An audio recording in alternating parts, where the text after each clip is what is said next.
Hello, we're Group 4, and our presentation today is entitled Lack of Healthy and Nutritional Food Options on the UTRGV Campus. Joining me today is Hector Guzman, Alyssa Hinojosa, Andres Gutierrez, Omar Guajardo, and Fernando Guajardo.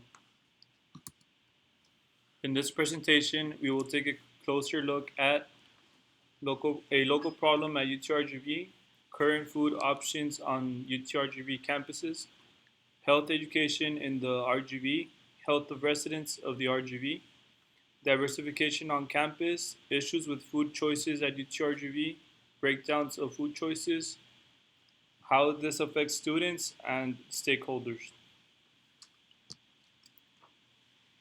For our project, we chose to focus on a local problem here in UTRGV.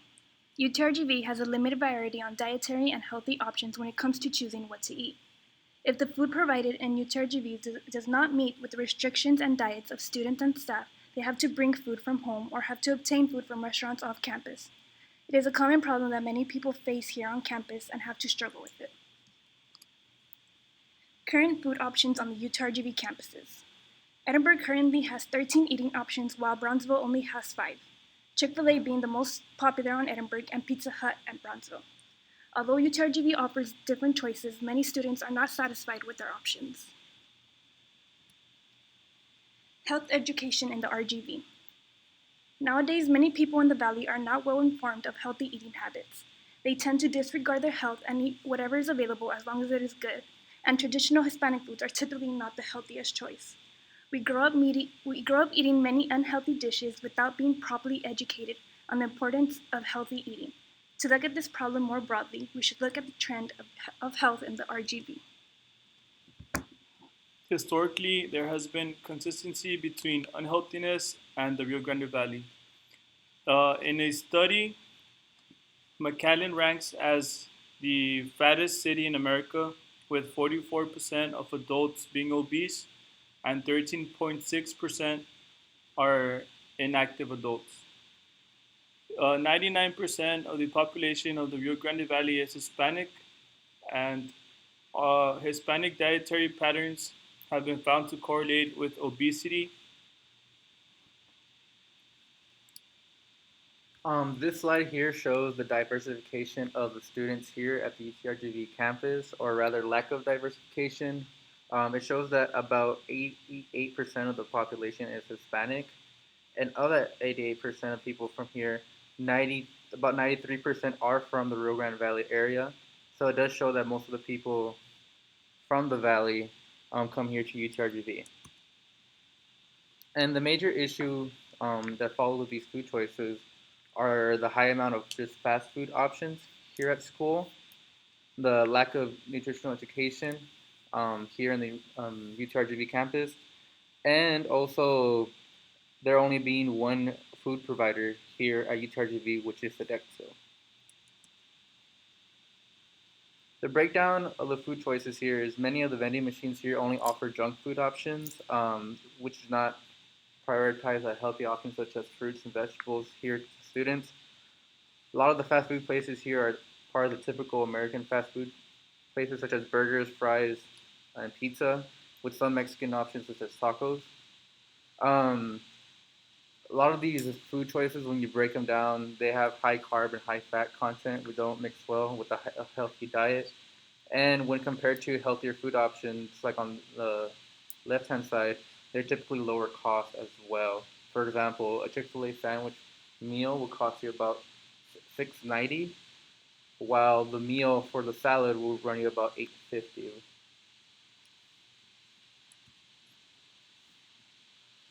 College students are developing eating habits that will carry out through their adulthood. An average of 1 in 4 freshmen gain 10 pounds during their first semester. This is an issue because students may be causing irreversible damage to their bodies through unhealthy eating habits. A study done at the University of Auburn shows that 70% of college students gain weight throughout their time in college. Stakeholders are the members that are affected by the conflict. However, there are two categories, direct and indirect. Direct stakeholders are those who have direct involvement in the conflict. In this case, it's actually faculty and staff whose overall diet is affected by the food provided by UTRGV, making them have to skip a meal, bring food from home, or having to leave campus to eat, while indirect stakeholders will be affected without ever interacting with the conflict. For example, indirect stakeholders would be restaurants surrounding UTRGV that's influx of customers is affected by the people leaving the campus and going out to eat.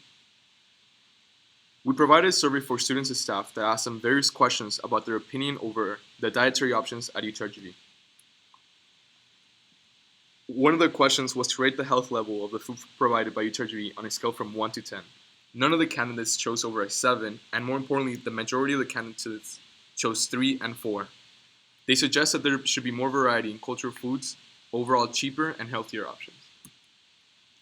Additionally, we wanted to look into what professors thought of this issue. So we decided to reach out to Dr. Ulku Karabalut, who's a professor here in the Department of Health at UTRGV. And her main area of research focuses on the health of students specifically. One of her studies looked into what exactly students were eating here at UTRGV, and she did show that UTRGV students don't have enough options here on campus.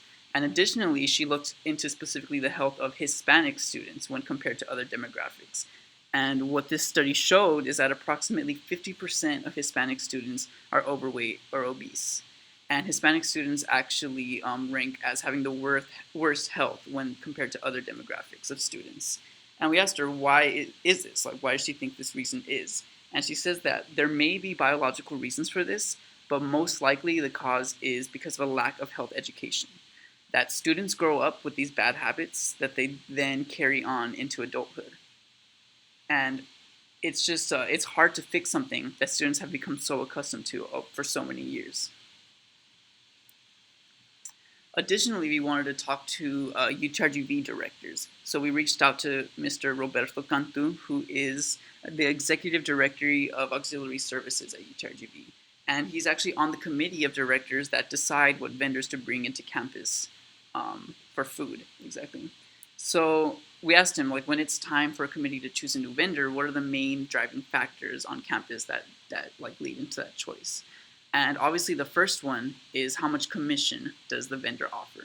Because obviously UTRGV runs as a business. So if the vendor isn't going to be bringing a lot of money into the UTRGV, then it'll be a bad choice for the university. And secondly, another main driving factor is, will students actually buy food from there? Because again, if students don't buy from there, then there's really no point. That UTRGV essentially needs to supply something that will meet the demand that's already present. And then lastly, of course, he did clarify that UTRGV does take into account the nutrition of students. And how much does this actually weigh into the decision? It does have a weighing factor, but it's just not as important as the other two. So when trying to decide on some like interventions, we need to be able to appeal to the factors that matter most to UTRGV,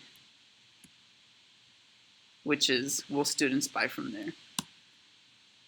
So when analyzing different interventions, it's important to think of like the broad solution, which is that students at UTRGV need to seek to buy different food choices, right? And the main problem is that students are uninformed of healthy eating choices at UTRGV. So a way to fix this is to have better health education here, and also to incentivize students to buy healthier food options here.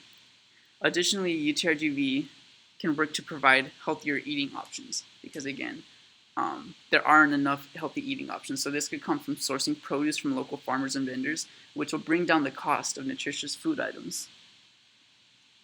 And additionally, UTRGV should view these choices as an investment in students' health. Because while these choices might not bring in a lot of profit, it's still just investing in something that will be there for the future.